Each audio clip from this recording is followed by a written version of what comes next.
on to our keynote speaker, Dr. Rajul. He has to go to another hall as well. Dr. Rajul, as you all know, is another very accomplished glaucoma expert, and he was going to speak to us on the future of medical management of glaucoma. Over to you. Thanks, Dr. Chandrima.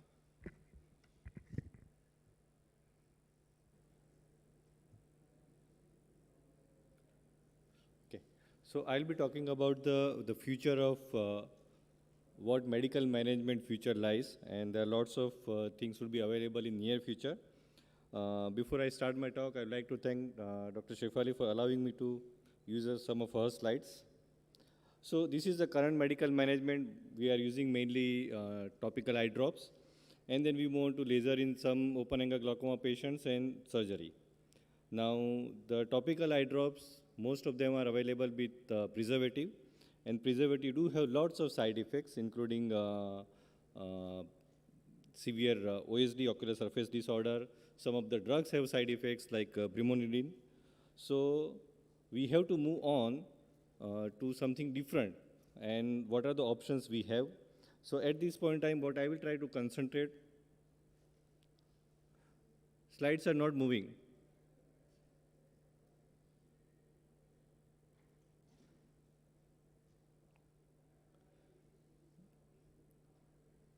Friends, slides are not moving. Yeah, thank you. Still, I am in, this is not the slide, I am in the next slide.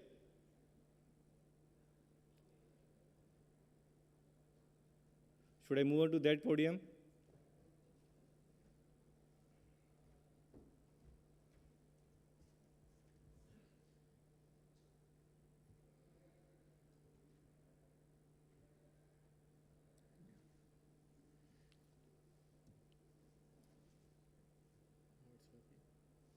You see there, it's not working.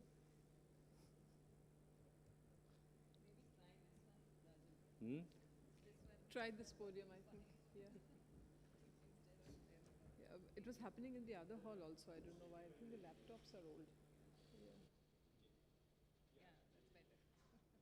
Sorry. So these are the current modalities. I already talked about it.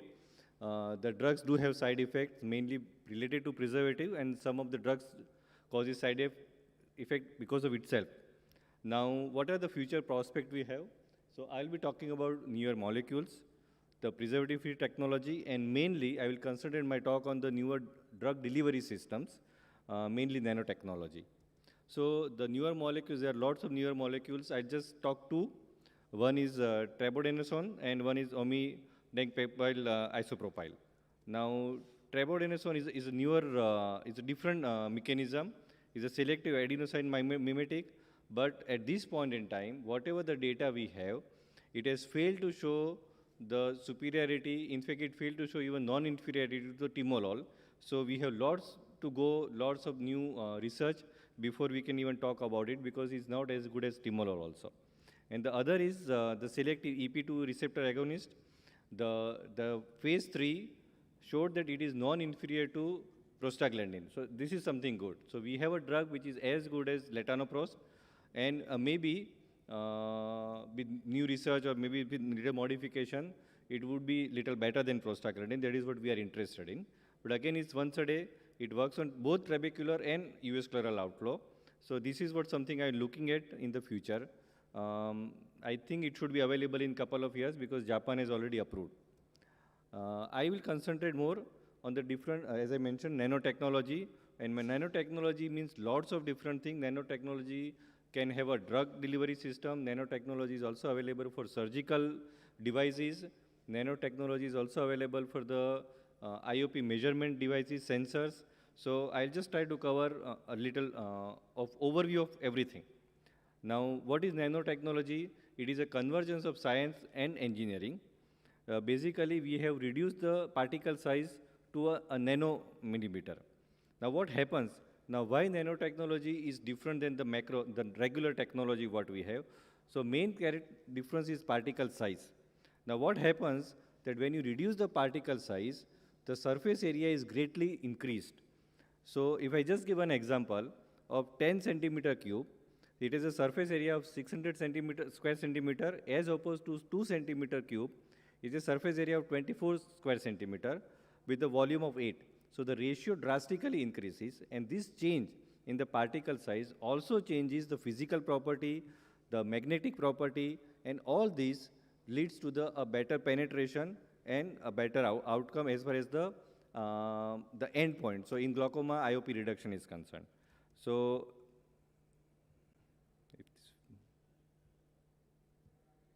this is how the particle moves in a nano molecular particle size. So it has a better bioavailability, the more accurate dosing regime, negligible tissue irritation because it penetrates much faster, and a longer shelf life. So this is in nutshell the advantage of nano technology. Now, there are lots and lots of different particles, the different technology. I'm not going to cover that. I'll just give you example. So most of the drugs have been tried in a different form of the nano technology. As I mentioned, there are 8 or 9 different ways you can devise a nanoparticle. There are nano devices which is formed for the glaucoma drainage devices. There is the IOP sensor using nanotechnology, neuroprotection, and replacement or regeneration of trabecular mesh also has been tried. Now, just give you example. These are the data available in literature. The latanoprost. Now, this was tried using the subconjunctival injection, and one injection, it shows that the IOP reduction was as good as drops for 120 days. And when the second injection was given after 120 days, the second injection lasted for 180 days, as opposed to only 120 days with the first injection. So IOP reduction is more or less similar. In fact, after stopping the drops, the IOP, of course, we know the drop effect doesn't last too long, where the IOP reduction was much better with the injection with the second dose. The same timolol also has been tried in various different formulation on a conjunctival device, subconjunctival injection, contact lens, trigger release contact lens device, and all has been worked as good or better than the drops with the less side effect. Same for the brimonidine. Brimonidine was tried as an insert. Combination of molecule also has been tried. So this is the data we have for the dorzolamide timolol combination, and it worked. It was in fact superior to IOP reduction compared to the drops. Then nanodrainage devices. So these devices is one of the things tried is the supramagnetic, has a supramagnetic properties. The device size is 2.86 millimeter, and it works basically operate with the ferrofluidic nanoparticle system. The second is punctal plug. Punctal plug is one of the inferior quality of the nanoparticle devices because the wastage of the drop is much, especially when the glaucoma is concerned. Then we have intracameral implant. Now, Durista is already approved in FDA, US FDA. Unfortunately, at this point in time, the Durista, which is the intracameral bimetoprost implant, is approved only for one injection. And we know glaucoma is a chronic disease, till you leave. One injection is useless because one injection will last only for 6 to 8, I think 15 weeks. So basically 6 to 8 months. And if you have to give only one injection and after 6 months we have to again start the drops, then it is not going to work in a lifelong management. So we have to look and do more research and find out that we can give the repeated injections and we can get rid of the drops. Travoprost implant has been tried, this iDose. It is by glucose. It is like the same eye stent. So you insert in the Skems canal and it works. Apparently the first study which shows that the IOP phase 2, that 32% IOP reduction lasted nearly for a year. Now, whether to give repeated injections every year, whether it's feasible in long term, that's a separate issue. I'm not talking about it. I'm just going to talk that what is the future available we have. The neuroprotection research, trabecular mesh regeneration using nanoparticle is under laboratory. In vivo research is going on. So to conclude, we have lots of newer options which potentially has a chance to replace the conventional drug therapy.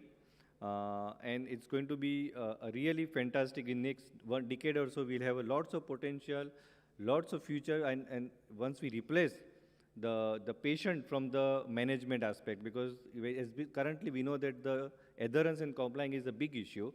So if we can come to something which the drug works for few years, one injection, then we are literally taking out the adherence issue from the patient, and that may be a better option for the long-term glaucoma management.